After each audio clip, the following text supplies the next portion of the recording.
रांची के शहर में इन दिनों पुरानी पेंशन बहाली को लेकर के सर से लेकर एड़ी तक की जोर लगाई जा रही है। राज्य कर्मचारी व केंद्र कर्मचारियों द्वारा उसी की कड़ी में पूरे प्रदेश में भ्रमण पर पेंशन रथ निकली है।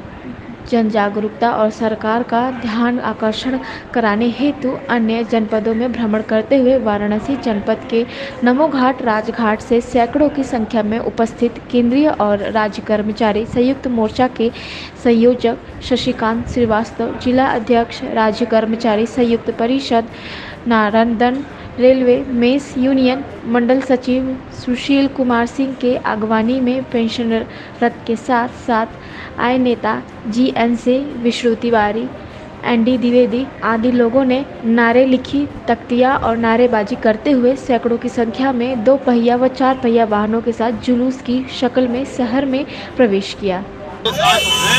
उसी मंच के तत्वाधान में हमें एक आंदोलन की रूपरेखा दी गई है। उस आंदोलन के तहत हम लोगों ने 1.5 करोड़ पेंशन माननीय राज्यपाल महोदया को भेजा है पुरानी पेंशन बहाली के लिए।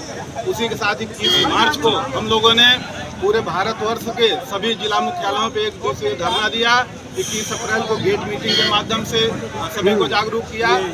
30 मई को भारतवर्ष के सभी जिला मुख्यालयों में मसाज जुलूस निकला है, जिसमें सभी केंद्रीय कर्मचारी रेलवे से लेकर के आयकर, AG ऑफिस और सभी राज्य कर्मचारियों ने मसाज जुलूस निकाल करके जागरूकता फैलाने का काम किया।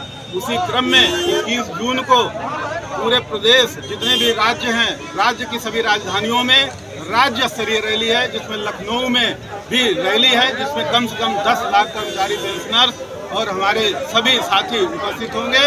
उसके बाद जुलाई के मानसून सत्र में हम लोग संसद का घेराव करने का निर्णय हमारे द्वारा लिया गया है कोर कमेटी द्वारा। और उसके बाद भी अगर सरकार पुरानी पेंशन को बहाल नहीं करती है तो उसके बाद भारत बंद का निर्णय लिया गया है, जिसमें रेलवे से लेकर जो भी आवश्यक सेवाएं हैं। शशिकांत श्रीवास्तव, जिला अध्यक्ष राज्य कर्मचारी संयुक्त परिषद एवं संयोजक पुरानी पेंशन। ये पेंशन रथ को निकालने का उद्देश्य क्या रखा गया है और इससे क्या सरकार तक संदेश भेजना चाहते हैं? देखिए, ये सरकार का ध्यान आकर्षण करने के लिए और आमजन में जन जागरूकता लाने के लिए, आम कर्मचारियों में जन जागरूकता लाने के लिए ये पेंशन रथ निकाला गया है, जिसको 16 मई को हमारे आदरणीय राष्ट्रीय संयोजक श्री गोपाल मिश्रा जी द्वारा जो है कानपुर में हरी झंडी दिखा करके और हमारे इंजीनियर हरकिशोर तिवारी जी द्वारा संयुक्त रूप से झंडी दिखा कर रवाना किया गया है, जिसमें ये पूरे बुंदेलखंड क्षेत्र से घूमने के बाद, पूर्वांचल में कई जिलों घूमने के बाद आज चंदौली जनपद से बनारस जनपद में ये प्रवेश किया है, जिसके स्वागत के लिए हम अपने सारे कामरेडों का स्वागत किया है, अभिनंदन किया है। और राजघाट पुल से हम लोग मिल करके आज कैंट स्टेशन तक ये निकाल करके पब्लिक में, आम लोगों में, जन जागरण में कि पुरानी पेंशन हमारे जीवन का आधार है, ये चीज़ हम लोग मैसेज देना चाहते हैं। और इस जनपद के माननीय सांसद आदरणीय नरेंद्र मोदी साहब, जो कि माननीय प्रधानमंत्री जी हैं, उनसे मेरा अनुरोध है कि अगर जीवन का आधार यदि कोई छीनता है तो वो पाप का भागीदारी बनता है। इसलिए जीवन के आधार पेंशन को लागू करके करोड़ों परिवार के दिल को जीतिए।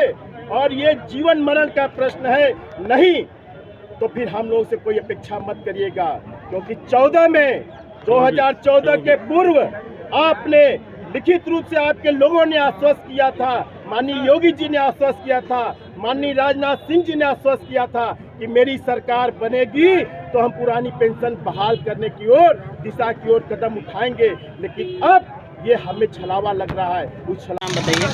मेरा नाम शैल कुमारी, मैं मातृ शिशु कल्याण महिला कर्मचारी संघ की संरक्षक हूँ, जनपद वाराणसी की संरक्षक हूँ। जी, ये जो पेंशन बहाली को लेकर के जो पेंशन रथ निकाला गया, इसमें आप लोगों का क्या सहयोग रहा है और किस तरह से रहा है? हम लोगों का ज़्यादा से ज़्यादा संख्या में सहयोग रहेगा। जहाँ भी धरना प्रदर्शन होगा वहाँ जाएंगे।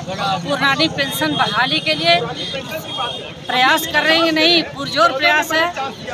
हम लोग संसद का घेराव करेंगे, इसलिए रथ निकला है।